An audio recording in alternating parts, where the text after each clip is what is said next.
अहिले हामी जुन संसारमा निर्धक्कसँग रमाइरहेका छौं, कुनै समय यही संसारमा डाइनोसरहरूको एक छत्र राज थियो। तिनीहरू पनि अहिले हामी जसरी रमाइरहेका छौं त्यसै गरी रमाइरहेका थिए। दैत्यकार आकारका ती डाइनोसरहरूले 14 करोड वर्षसम्म पृथ्वीमा राज गरेका थिए। डाइनोसरका हजारौं प्रजाति थिए। यिनीहरू केही शाकाहारी थिए भने केही मांसाहारी, केही भयंकर ठूला थिए भने कोही निकै साना, र केही प्रजातिका डाइनोसरहरू उड्न पनि सक्थे अनि केही डाइनोसरहरू शान्त स्वभावका थिए। त यसको विपरीत केही भने निकै आक्रामक र भयानक थिए। डाइनोसर त्यो कालखण्डका सबैभन्दा ठूला, बलिया र सफल जनावरको रूपमा परिचित थिए।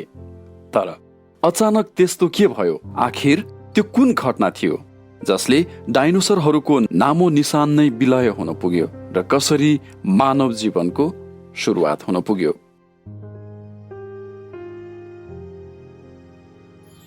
नमस्कार, यहाँहरूलाई हाम्रो च्यानलमा हार्दिक स्वागत गर्दछौं। आजको भागमा हामी डाइनोसरको अन्त्य र मानवको उत्पत्तिका बारेमा जानकारी गराउन गइरहेका छौं। त्यसैले हामीलाई अन्तिम समयसम्म साथ दिनुहोला। यो तथ्यलाई नजिकबाट बुझ्नको लागि हामी आजभन्दा करोडौं वर्ष पहिले जानुपर्ने हुन्छ र डाइनोसरको त्यो अन्तिम दिनलाई नजिकबाट निहाल्नु पर्ने हुन्छ। त्यसैले आउनुहोस् हामी पनि सँगै जाउँ आजभन्दा 65 मिलियन वर्ष पहिला, अर्थात् 6 करोड 50 लाख वर्ष पहिला के भएको थियो त जानकारी लिनको लागि। आजभन्दा 6 करोड 50 लाख वर्ष पहिला पृथ्वीको मौसम अहिले जस्तै सामान्य थियो। चारैतर्फ सूर्यको प्रकाश फैलिएको थियो। ठूला ठूला रुखहरूसँग ठोकिँदै प्रवाह हुने समुद्रको चिसो हावा र चारैतर्फ डाइनोसरसको चित्कार सुन्न सकिन्थ्यो। त्यो दिन पनि डाइनोसरका सबै प्रजातिहरू निर्धक्कसँग पृथ्वीमा आफ्नो जीवन बिताइरहेका थिए। तर तिनीहरूलाई त्यो थाहा थिएन कि आजभन्दा 10 करोड वर्ष पहिला एउटा एस्टेरोइड जुन सुदूर अन्तरिक्षबाट आइरहेको थियो, जसले तिनीहरूको अन्त्य हुनेछ। सुदूर अन्तरिक्षबाट आएको त्यो एस्टेरोइड पृथ्वीभन्दा 20 करोड मिल टाढा मंगल र बृहस्पति ग्रहको बीचमा रहेको एस्टेरोइड बेल्ट घुमिरहेको अर्को ठूलो एस्टेरोइडसँग ठोकिन पुग्छ।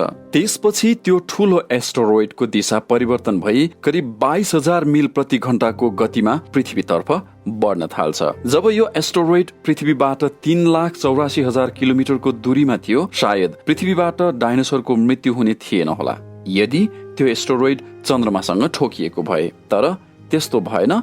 40 किलोमिटर व्यास र 2 ट्रिलियन मेट्रिक टन तौल भएको यो एस्टेरोइड चन्द्रमाको निकै नजिकबाट पार हुँदै ठूलो पृथ्वीतिर बढिरहेको थियो। जब यो एस्टेरोइड पृथ्वीको वायुमण्डलमा प्रवेश गर्यो, तब यसको गति एकाएक बढेर 70,000 किलोमिटर प्रति घण्टामा बदलिन पुग्यो। यो एस्टेरोइड पृथ्वीको वायुमण्डलमा प्रवेश गर्ने बित्तिकै वायुमण्डलीय घर्षणले गर्दा यो एउटा भयानक आगोको गोलामा परिवर्तन भयो। यो एस्टेरोइड यति तीव्र गतिमा पृथ्वीतर्फ आइरहेको थियो कि केवल यसले 4 मिनेटमै अटलान्टिक महासागरलाई पार गरिसकेको थियो। यो यति चम्किलो थियो कि यो पृथ्वीमा ठोकिनु भन्दा पहिला नै हजारौं जीवहरू त्यस आगोको गोलोलाई देखेर अन्धो भइसकेका थिए। ती जीव त्यस उल्कालाई राम्रोसँग हेर्न सकिरहेका थिएनन्, तर त्यसबाट उत्पन्न भएको अत्यधिक गर्मी भने महसुस गरिरहेका थिए। केही समयमै यो एस्टेरोइड मेक्सिको खाडीमा ठोकिन पुग्यो। लगभग 35,000 डिग्री सेल्सियस ऊर्जा जतिकै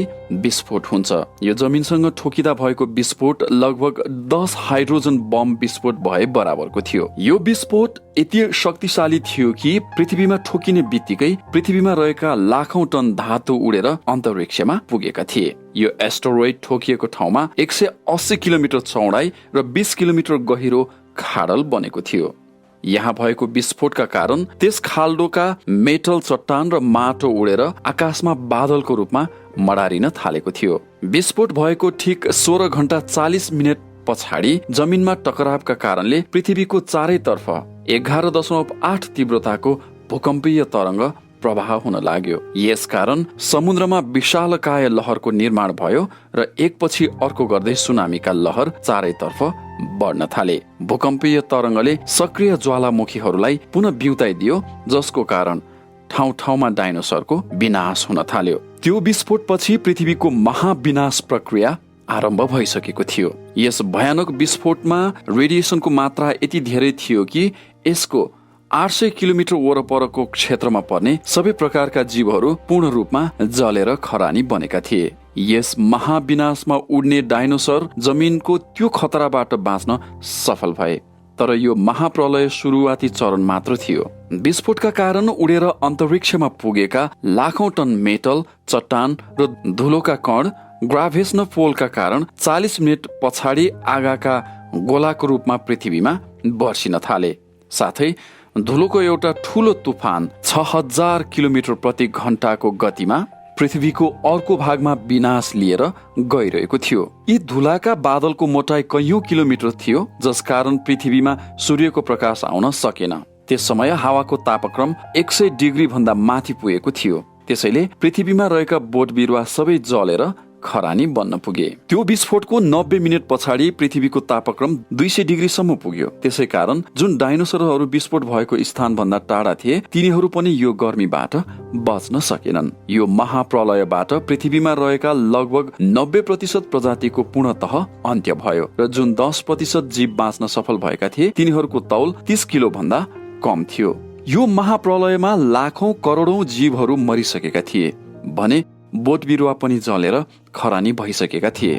त्यस प्रलयबाट बाँचेका मध्ये पनि धेरै जीवको मृत्यु भइसकेको थियो, तर केही जीवको लागि भने त्यो महाप्रलय फलदायी बन्दै थियो। डाइनोसरहरूको अन्त्यले केही जीवका लागि सुनौलो अवसर लिएर आएको थियो। ती प्रजाति थिए म्यामल्स अर्थात् स्तनधारी जीव। यी जीवले त्यस्तो महाविनाशबाट आफूलाई बचाउन सफल भए। ती जीवहरू त्यस्तो अत्यधिक गर्मीबाट बच्नको लागि जमिनमुनि आफ्नो वासस्थान बनाउन सफल भएका थिए र बाँच्नको लागि जे मिल्छ त्यही खान सुरु गरेका थिए। यति ठूलो महाप्रलय पश्चात पृथ्वी फेरि सामान्य अवस्थामा आउँदै थियो। पृथ्वीमा पुनः नयाँ रुख बिरुवा उम्रिन सुरु गरे र पृथ्वीमा बाँचेका 5% जीव मध्येबाट एडप्सन रेडिएसनको प्रक्रियाबाट कैयौं प्रकारका नयाँ प्रजातिहरूको जन्म हुँदै गयो। इयोसिन एपकमा 5.5 करोड वर्ष पहिला बाँदर जस्तो प्रजातिको उदय भएको थियो। तिनको आँखा टाउको अगाडिपट्टि थिए। त्यही समयमा प्राइमेट जीवका टाउकोमा महत्वपूर्ण इभ्याल्युएसन भयो। यिनको स्पाइनल कर्ड र मस्तिष्कसँग जोड्ने एक प्रकारको प्वाल, जसलाई फोरमेन म्याग्नम भन्ने गरिन्छ, त्यो स्कल अर्थात् खोपडीको पछिल्लो भागबाट बीचतर्फ सर्दै गयो। अर्थात् त्यसपछि जति प्रजाति उत्पन्न भए, ती जीव सिधा उभिएर हिँडडुल गर्न सक्षम भए। आजभन्दा 4.7 करोड वर्ष पहिला पृथ्वीको वातावरणमा लगातार बदली हुन थाल्यो। पृथ्वीका टेक्टोनिक प्लेटहरूमा हलचल भयो, जसले पृथ्वीका ठूला 2 महाद्वीपहरू नजिक हुँदै थिए। इन्डियन प्लेट आएर एसिया महाद्वीपको प्लेटसँग ठोकियो। तब त्यसबाट हिमालय श्रृङ्खला बन्यो। यो त्यही हिमालय श्रृङ्खला हो जसलाई अहिले हामी संसारकै अग्लो पहाड सगरमाथा अर्थात् माउन्ट एभरेस्टको नामले पुकार्ने गर्छौं। हिमालय श्रृङ्खला यति अग्ला थिए कि जसले गर्दा मौसम फेरि परिवर्तन हुन थाल्यो अनि पृथ्वी चिसो हुन लाग्यो। यस पर्वत श्रृङ्खलाको बरफ पग्लेर धेरै नदीको जन्म पनि भयो। यी तीनै नदी हुन् जसले अहिले हामीलाई जीवनदान दिइरहेका छन्। एलेगोसिन इपोकमा 3 करोड वर्ष पहिला ग्लोबल कुलिङ हुँदै गयो। घाँसे मैदान बढ्न थाले र जंगल घट्न थाल्यो। तब त्यस्ता जनावरहरूको उत्पत्ति भयो जुन खुल्ला मैदानमा बस्न उपयुक्त थिए र यिनै मध्येको अर्को जनावरलाई खाने जनावर पनि विकसित हुन थाले। 1 करोड वर्ष पहिला पृथ्वीले त्यो रूप लिन लागिसकेको थियो जुन रूप अहिले हामीले देखिरहेका छौं। पृथ्वीको वातावरण लगभग पूर्णतया अहिलेको जस्तै भइसकेको थियो र पृथ्वीका सबै महाद्वीप चिर परिचित थिए। तर परिस्थिति पुनः बदलिन पुग्यो। 40 लाख वर्ष पहिला पृथ्वीको टेक्टोनियम प्लेटमा पुनः हलचल भयो र अफ्रिकाको पूर्वी भूभागमा नयाँ पर्वत श्रृङ्खला ईस्ट अफ्रिकन रिफ्ट भ्याली निर्माण भयो। यो पर्वत श्रृङ्खलाको निर्माण भएपछि यहाँका हराभरा जंगलमा आउने मौसमी हावाको बाटो रोकिन पुग्यो र यसै कारणले त्यहाँको जंगलमा वर्षा हुन छोड्यो। यसै जंगलमा बस्ने गर्दथे द ग्रेप एप्स। यिनै थिए हाम्रा धेरै पुराना नातेदार, हाम्रा पूर्वज। हाम्रा पूर्वज भनेर पिरोलापिथेकस, पिरोला अर्थात् पिरोलालाई चिन्ने गरिन्छ। हाम्रा पूर्वज भनेर चिनिने यी पिरोला रुखमा बस्ने गर्थे र फलफुल खाने गर्थे। यिनीहरूको तौल अलिक धेरै हुने भएकाले एक हाँगाबाट अर्को हाँगामा जान सक्दैनथे। त्यसैले प्राय यिनीहरू रुखको हाँगामा झुन्डिने गर्थे भने कहिलेकाहीँ आफ्ना खुट्टाले टेकेर उभिने र हिँड्ने गर्दथे। आम धारणको ठिक उल्टो उभिएर सिधा हिँड्ने क्षमताको विकास जमिनमा नभई रुखमा भएको थियो। बाइपेडलिजम अर्थात् दुई खुट्टाले हिँड्ने खोज मानिसले होइन कि ग्रिट एप्सले गरेका थिए। समयको अन्तराल सँगसँगै यिनीहरू जलवायु र स्थान अनुसार परिवर्तन हुँदै गए। केही बाँदरमा, केही मानिसमा र केही चिम्पान्जी जस्ता जीवमा विकसित भए। यिनीहरू पुरै अफ्रिकाको जंगल भरि थिए, तर वर्षा हुन रोकिएपछि यहाँको जंगल सुक्दै जान थाल्यो, जसको सिधा असर एप्समा पर्न थाल्यो। यिनीहरूलाई खानाको कमी हुँदै जान थालेपछि यिनीहरू रुखमा मात्रै सीमित हुन सकेनन् र खानाको खोजीमा यिनीहरू पहिलो पटक जमिनमा पाइला राखी यताउति हिँड्न थाले। इहुन आर्डिपिथेकस रामिडस हाम्रा मुख्य पूर्वज जसले पहिलो पटक जमिनमा पाइला राखेका थिए र आज हामी यिनैको कारण चन्द्रमामा पाइला राख्न सफल भएका छौं। त्यस समय यिनीहरूको दिमाग मानव एउटा सुन्तला जत्रै थियो भने यिनीहरूको उचाइ 4 फिट जति थियो। यिनीहरू पृथ्वीका सबैभन्दा पहिला उभिएर हिँड्ने जीव थिए। हजारौं वर्षसम्मको विकास क्रमपछि यिनीहरू दुई खुट्टाले हिँड्न सुरु गरे, जसले गर्दा ऊर्जा कम लाग्ने गर्थ्यो र यिनीहरूले हिँड्दै हिँड्दै पनि खान सक्थे। दुई खुट्टाले सिधा उभिएर टाढा टाढासम्म हेर्न सक्दथे। समयको साथसाथै विकास प्रक्रिया पनि चल्दै गयो र हाम्रा पूर्वजहरू पनि बिस्तारै बिस्तारै विकसित हुन थाले। 23 लाख वर्ष पहिला हाम्रा पुर्खाहरूको मस्तिष्क पनि बढेर ठूलो भइसकेको थियो। तिनीहरू थिए होमो हेबिलिस। यिनीहरूले पहिलो पटक ढुङ्गालाई हतियारको रूपमा प्रयोग गर्न सुरु गरेका थिए। जसरी ढुङ्गामा धार बन्यो तब हाम्रा पूर्वजलाई हतौडा मिल्यो भने केही काट्नको लागि त्यो हतियार सिद्ध भयो, जसको मद्दतले हजारौं त्यस्ता काम गर्न सकिन्थ्यो जुन पहिला गर्न कठिन थियो। ढुङ्गाको प्रयोगले औंला र हत्केलालाई अझै बलियो बनाउन सहयोग मिल्यो, जसले गर्दा अझ नयाँ तरिकाले उनीहरू काम गर्न सक्षम भए। समयका साथसाथै हाम्रा पूर्वजहरू समूह बनाएर अन्य जनावरको शिकार गर्न लागेका थिए। ती थिए होमो इरेक्टस। यिनीहरू अरू जनावर भन्दा धेरै चलाक र बुद्धिमान थिए। यिनीहरूले सबैभन्दा पहिला आगोको प्रयोग गर्न थाले। आगोको खोजी हाम्रा पूर्वजहरूको लागि सबैभन्दा ठूलो वरदान थियो।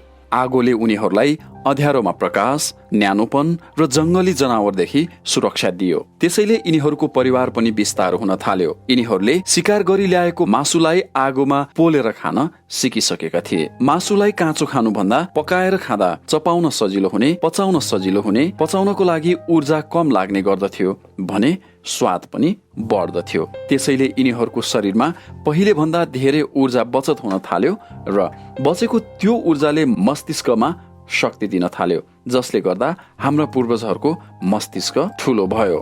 2 लाख वर्ष पहिले अहिलेका मानवको जन्म भएको थियो।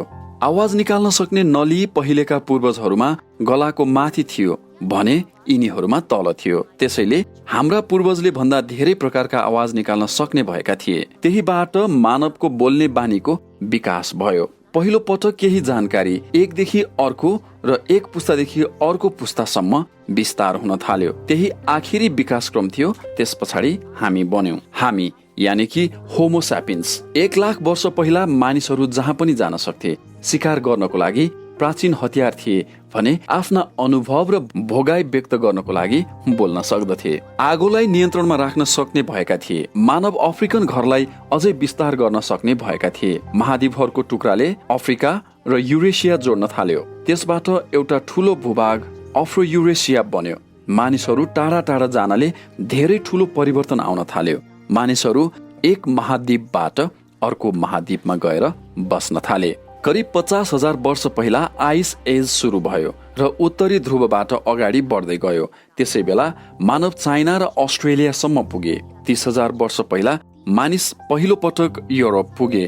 जब बरफ चरम उत्कर्षमा थियो तब मानिस आफ्नो खोजीमा नर्थ इस्ट साइबेरियाको बरफिलो स्थानमा पुगे। आइस एजको त्यस्तो कठोर परिस्थितिका बावजुद मानिस हर प्रकारका क्षमताको विकास गरिरहेका थिए, किनकि उनीहरू साँच्चीकै मानिस बन्न चाहन्थे। मानव जातिले आफूलाई जस्तोसुकै परिस्थिति अनुसार ढाल्न सफल भए। त्यसैले गर्दा अरू जीव भन्दा मानव धेरै विवेकशील भए। बिस्तारै बिस्तारै मानवले पूर्ण संसारमा आफ्नो बस्ती विस्तार गर्दै गए। समुद्र किनारदेखि पहाडका टाकुरासम्म, हराभरा मैदानदेखि उजाड बगरसम्म जताततै मानव नै मानव मात्रै थिए। मानिसको शारीरिक बनावट जस्तै छाला, कपाल, आँखा, नाक, कान इत्यादि जलवायु र परिस्थिति अनुसार बदलियो। मानवले आफ्नो आवश्यकता अनुसार खेती गर्न थाल्नुका साथै विभिन्न प्रकारका जनावरहरू पाल्न थाले। मानवले घर र शहरको पनि निर्माण गर्न सुरु गरे।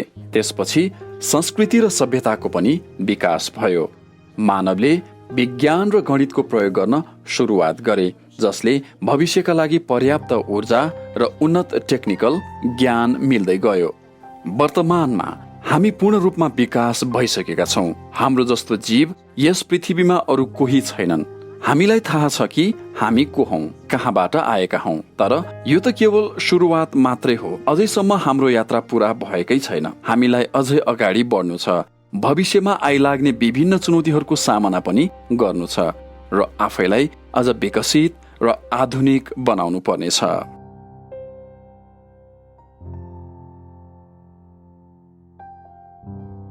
हवस् त, आजलाई यो श्रृङ्खला यति नै। पुनः अर्को श्रृङ्खलामा नयाँ जानकारी लिएर आउनेछौँ। तबसम्मको लागि बिदा हुन्छौँ। नमस्कार।